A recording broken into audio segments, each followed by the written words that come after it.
if you can create heat from the sun, which you can utilize 8 or 12 or 20 or 40 hours later than the time there was sunlight, then we ease the pressure on the grid for cooking and heating purposes. And that could solve, I would say, a lot of the problems, not just in Africa, but in amongst these 2 billion people you are mentioning.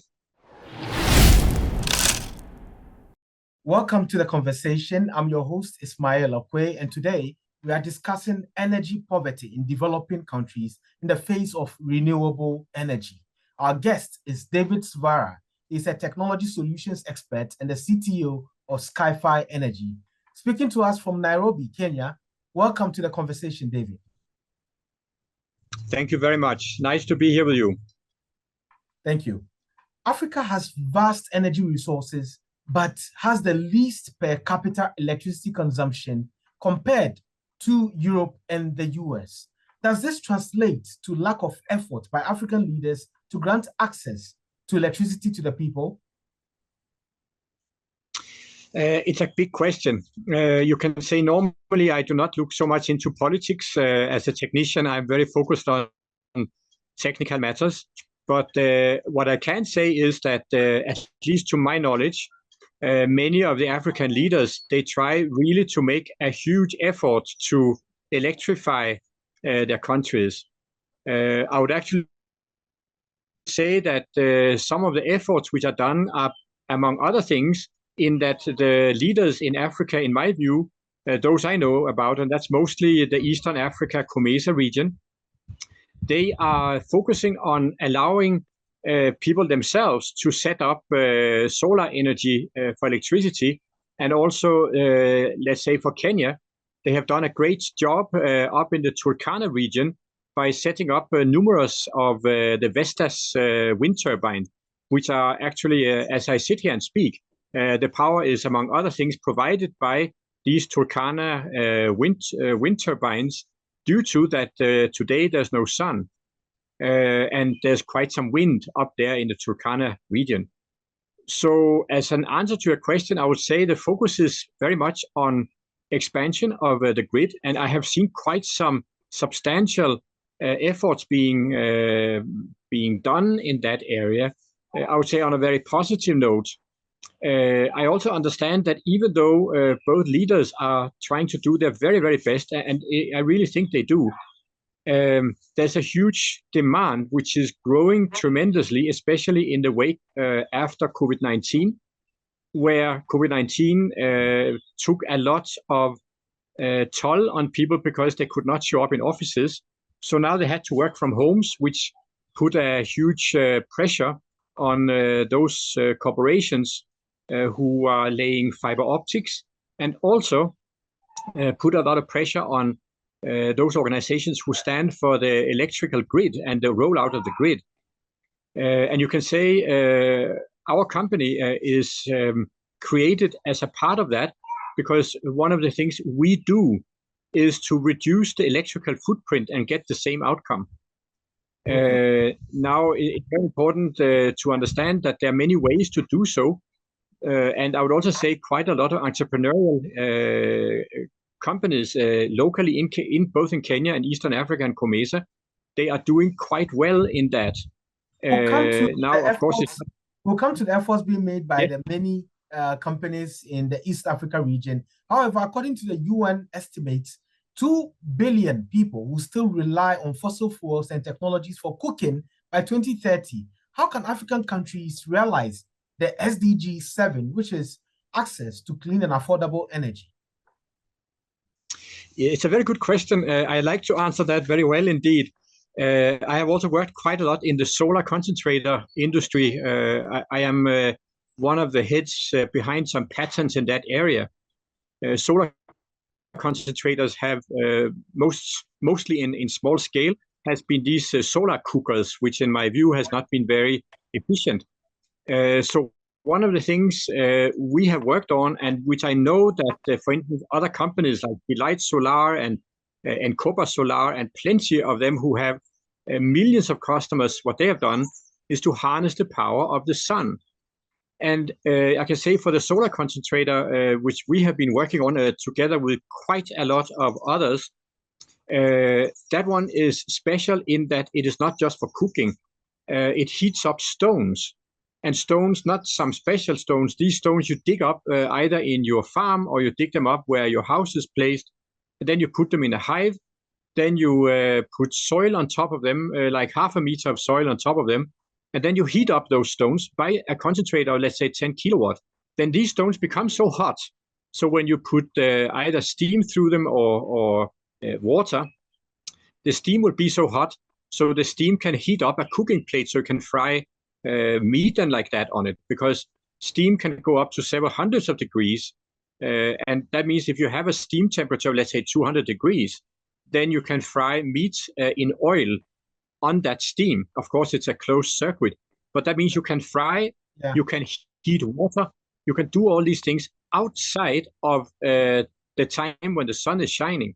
And you can also heat which is especially important for the electricity we discussed to begin with. If you can create heat from the sun, which you can utilize 8 or 12 or 20 or 40 hours later than the time there was sunlight, then we ease the pressure on the grid for cooking and heating purposes. And that could solve, I would say, a lot of the problems, not just in Africa, but in amongst these 2 billion people you're mentioning. If you can create heat from the sun, which you can utilize 8 or 12 or 20 or 40 hours later than the time there was sunlight, then we ease the pressure on the grid for cooking and heating purposes.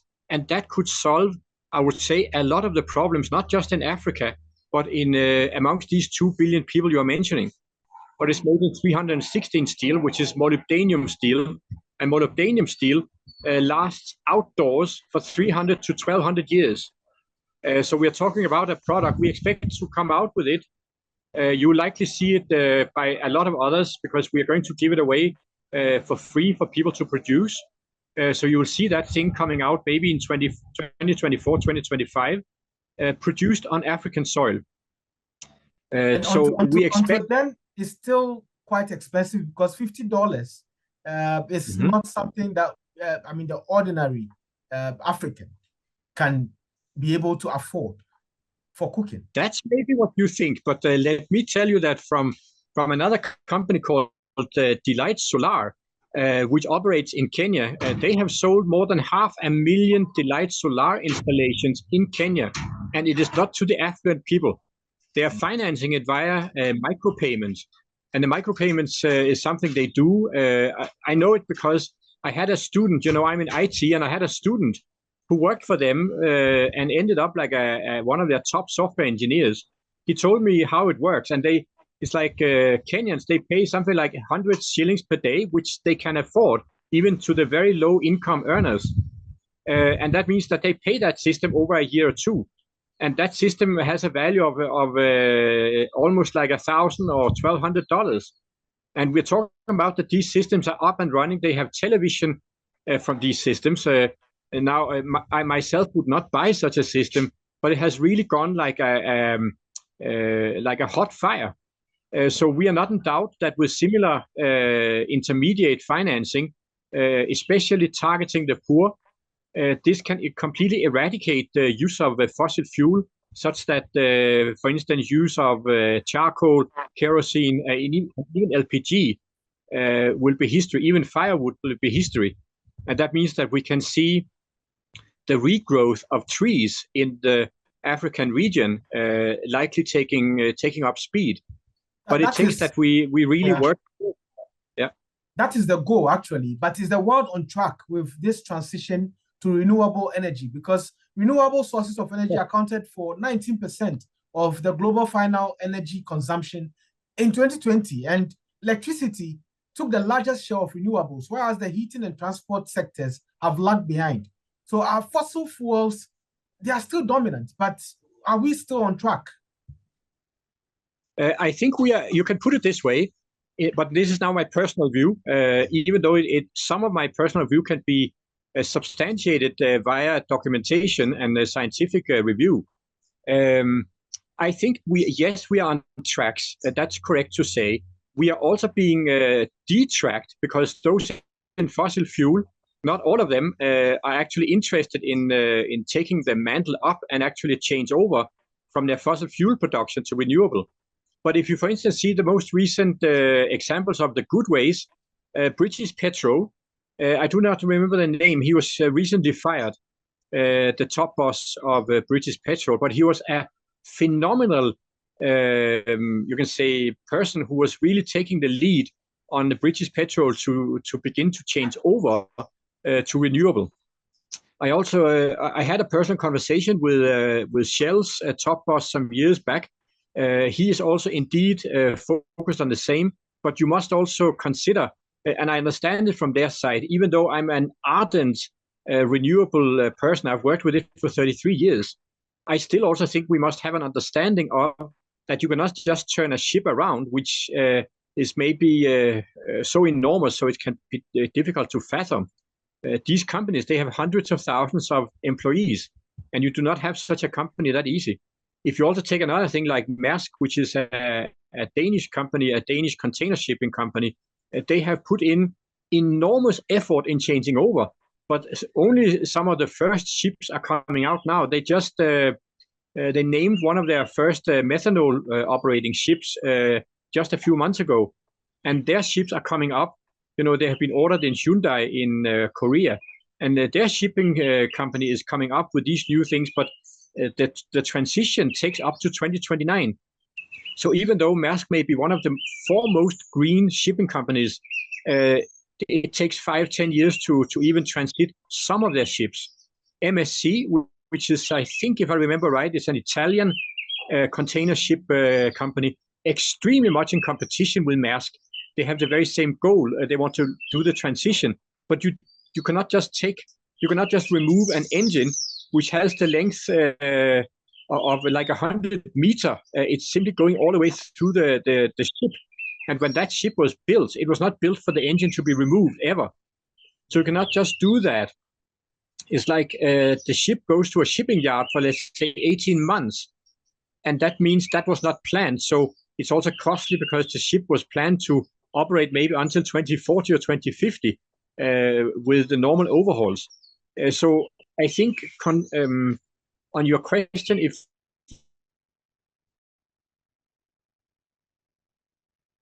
I think indeed on the tracks, and I think they're doing their best. Indeed, they do, but it is not enough. So you have a strong point in your question, and I think a lot of the big players, the way I've seen it, and I'm really following them tightly. I talk to people at the level of CXOs and like that. Yeah. And the way I see them, they are frustrated. They really want to do more, but they have a huge organization to take care of too. So no, we are not doing enough. And yes, they're doing what they can. And I think we can do more. And I think we people also must do our part, because if we as people get, for instance, things like the solar concentrator rolled out, get our SkyFi Energy systems rolled out, then these things alone from our extremely small corporation, that's me you're talking to right now, we will have an impact of 3 to 4% of the world's CO2 emissions, which we can cut just by the things we do. I think it is necessary that us, that is you, for instance, who are sitting in a very important role as a journalist, and we who sit with technology, and the huge corporations who are consuming these fossil fuels, and also corporations who are transiting, we must work much better together than we do. We must work much better together. And already we have over 500 million people in Africa lacking access to electricity. Yes, we are talking about the sun and then the wind. And I mean, with the climate change effects, which are already taking, I mean, they are taking over. And we are seeing a lot of the rainfalls this season, this period. And we are seeing a lot of the sun also being hot at certain places where it's not hot. Do we really, or can we really take advantage of the various renewable energy sources like the solar and the wind in the right way to end or cut down the energy poverty that's affecting the continent? Yes, I actually think so. I think some of the very big errors which have been committed on a very serious note, is that when these oil companies are taking over renewable sector, which they're very keen on that because they would like to continue milking the populations all over the world. They've done that for almost a century, and they want to continue to do so. Rockefeller in the early 1900s, they were some of the first oil explorers. Exxon came from that, and Shell Oil came after that. Esso came after that. You have Total in France. They are all very interested in getting into the renewable sector because they want to continue to milk people. And the way they do that is to set up these bordering idiotic centralized renewable systems where you see wind turbine farms are set up, you see solar farms are set up, and little they care about that the losses financially and technologically in terms of technical loss in the grid amounts to between 41% and 79%. That means you produce, let's say, 100 kilowatt hours, that's 100 units on your meter, and 79 of these units are lost in technology and economy. Let me take my own country, Denmark. We are 5.8 million people, but more than 50,000 people in Denmark are employed in the energy sector. It means more than 1% are now employed in that sector to set up ridiculous centralized systems which do not benefit the poor. Further than that, they work as tools for levies for the governments. So the governments can pour levies on the people so they can use it as a kind of a screw, an extra tax screw on people which they can screw on as they deem fit. Those people who have the centralized parks, they have entered into cartels. You'll see that, for instance, in Europe, you have cartels of all these energy suppliers who supply electricity. They let the prices go up and down as they deem fit. You saw that in the winter 2022, the winter 2021, and we're going to see that in this winter again. The reason why we in SkyFi Energy have actually at all started this company, and it's the sole reason, is that we have found a means to stop that game. Now it happens that it has a very positive effect. What you call a game? What you call a game is part of the private partnership, the public-private partnership that the UN is even championing, where they could help developing countries also transition into the renewable energy phase. But if you are seeing it as a game, then how can these countries make it? Because they are expecting some financing and also some investment into the transition from fossil fuels to renewable energy. I think it's a similar, very good question. And I think, again, as I started saying, it is my impression, just take the Kenyan government, the Eastern African governments, and even in Qonversation, which I know a little about, they are doing it very smartly. They are indeed setting up wind turbine, and the way they do it is indeed very well because they do not intend to let them be dominant. So I do not know how much of the grid is covered by these turbines, but I would guess maybe some single percentages, which is very well and very good because there are industries, they need huge power sources. You cannot run an industry on 200 small wind turbines standing on your roof of the industry. So I think they're doing very well. I think they're balancing very well. And they are indeed encouraging people to set up these wind turbines, set up these solar cells on their own factories, on their own offices, in their own homes. And I think that's the right strategy because it will make these countries much more independent. And I think that's good. This thing to have energy independence, especially for not so rich people, I think that's an extremely good thing to do.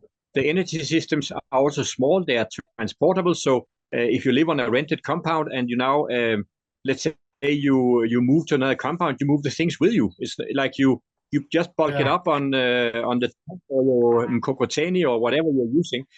And then you move to a new location and you set up your cooking system with a concentrator.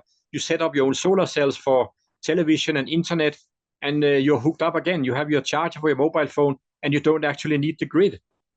And then with the decrease of international public financial flows in support of clean energy in developing countries, is there any hope for the reduction of carbon emission and mitigating the effects of climate change in the coming years? I think so. I think, as also said in the beginning, and I'm not saying this here to advertise for these companies, but let's just take an example, Delight Solar, in Copper Solar, and plenty of others. You just look them up. I'll say ask ChatGPT 3, it'll give you at least 20 different good names. These companies are, in my view, they are there for profit. They claim that they're NGO sort of thing. They are selling these things, in my view, much too expensive. But even though they're too expensive, they sort out the problem. Okay. I think when the competition in that area comes up, I think we are going to see a lot of results from that. And I think even though the centralized support of that is dwindling, as you say, I think Africa can do it itself. And even though the prices, in my view, are too high, they are not so high, so it's not payable. And the way I understand it from local Africans I talk to, yes, it is also expensive for them, but it works. They have paid it off after 2-3 years, and then they have free energy for many years. Okay. So yes, I think they're going to make it. I think it's not going to be easy. I also think the way I've seen it, that the many negative voices, they're not right. In terms of CO2, I must also state that I'm biased. It's very important in an interview like this here to state your biases. I'm a bit biased. I have quite a lot of significant scientific reason to say what I do. Okay. CO2, in my view, is not the cause of climate change. Mm-hmm. What is the cause of climate change is the completely over-exaggerated harvest of trees. We have harvested more than 3 trillion trees since 1850. A lot of desertification has been caused by the same. I have studied this here intensively for the same 30 years. One of the reasons I'm in solar and renewable is just because of that.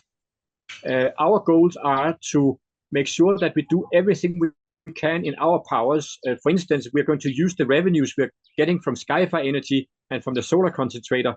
The vast majority of it, when we have grown big enough, we are going to simply donate tree planting, because we strongly believe that planting of trees everywhere can solve the problem. If you make it up in terms of square kilometer, if we just say that we planted, this is hypothetical, but let's just take it for the size of the area, for the sake of the area. If we planted the area of Sahara with trees, that would solve the entire crisis as we speak. And here we're talking about the increase in hurricanes. We're talking about reduction in El Nino phenomenon.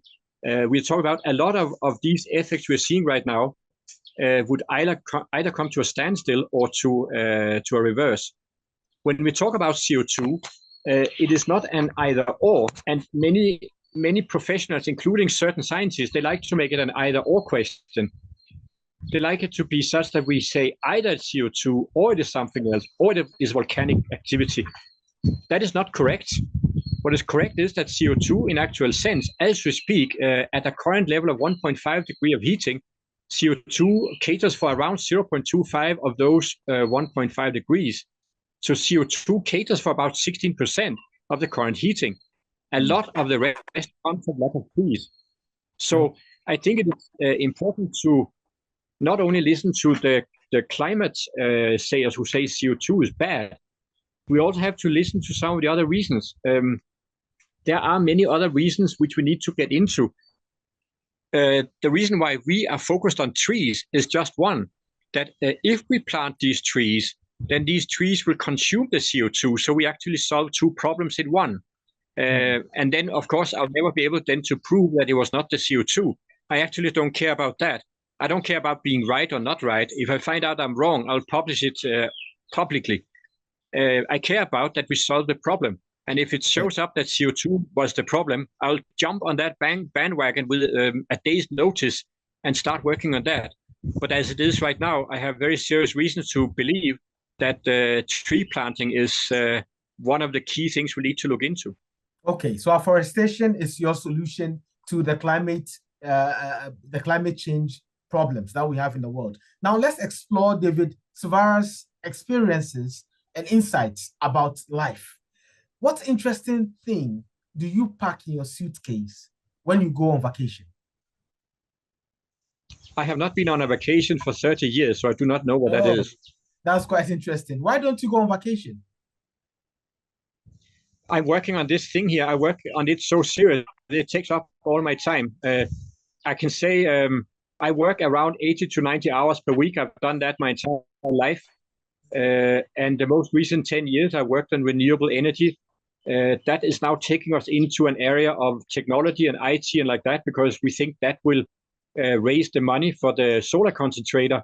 And the solar concentrator, when sold in about 400 million samples, that will raise enough funds so we can replant all the trillions of trees. Okay. We have a lot ahead of us. We're working in quite a big team. I'm not even heading it, and the reason why I'm not heading it is because I'm not a good leader. I'm stinking good at technology. I'm really, really good at it. I've tried my life also as a CEO, and I'm not a good CEO. And it also bores me. So I have worked as a technologist for all 41 years of my career. Okay. So in your life endeavors, describe your most bizarre life experience so far. The most bizarre? The most bizarre. Or the most bizarre life experience? Yes. I think the most bizarre life experience is that I was at some point, as part of earning money for the projects, because we are self-financed, I was employed in a very large insurance company. I was actually recruited by Deloitte, I think they're called. They headhunted me while I was in Denmark. Then I got employed in that insurance company, and what I was to do behavior-adjusted insurance premiums. And I thought that was a great thing to do because it could help stopping the rampant road accidents. And that means while earning a lot of good money, I would also be doing good for traffic and stop the killings in traffic. And for instance, in the Eastern African region, you find that 1 in 10,000 of the population, they actually die in traffic accidents every year. And I think 1 in, 400 in their lifetime have a maiming experience in traffic as pedestrians or like that. So it's a very huge problem on the African continent. So I really thought that would be a very big thing to deal with. That's quite interesting. And then if you had a time machine, would you rather travel into the future or back into the past? Knowing what I know about I know quite a lot about the physics, astrophysics, nuclear physics, quantum mechanics. I'm quite well versed in that. And knowing that, I don't think I'll put myself in a time machine, because if I travel back and change something, I would just create a new parallel reality, which I never would experience. That's interesting. I don't know if you like that answer, because maybe a bit. That's interesting. That's a very technical answer.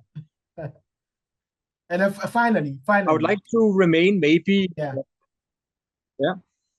Finally, what would your eulogy say? Wow. It would say that I lived as one of the very few humans on Earth. I lived until I was 142 years old. That's number one, and that was a bit peculiar.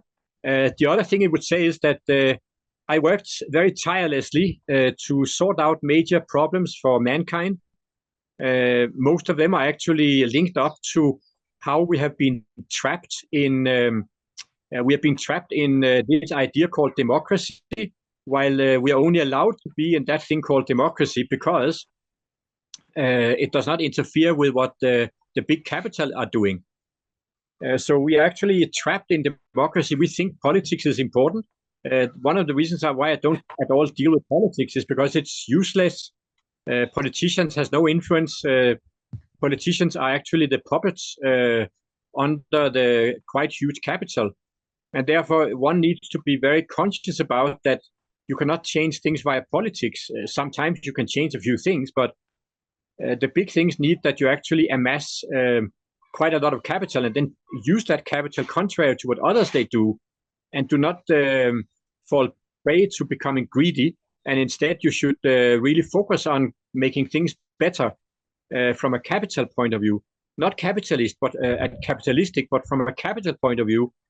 Try to amass the wealth you need and then get things done not by using force and capital, but by what can you say, transferring the capital to areas where it could have a huge benefit, no matter which politician is in charge, and then make sure also that you can say on some of the other areas I would say I have worked a lot on, and which could be in my eulogy or eulogic, would be that I really work on alignments. I think it's extremely important that we humans, we align our interests in peaceful manners. I think the old-fashioned idea about revolution is not working. It just replaces one ism with another.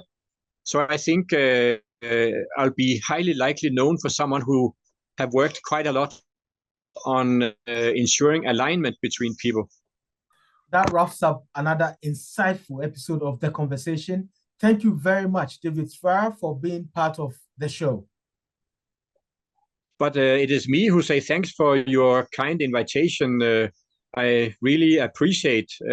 So thank you so much for your time, and I wish you very well. And thanks also, I must say from my heart, thanks for your interest in renewable energy, and also for your interest in social perspectives on the world. I think it is extremely important that we have journalists and organizations like yours who are trying to take up such matters and exactly align us people together in the right direction. I really appreciate. Thank you. Until next time, goodbye.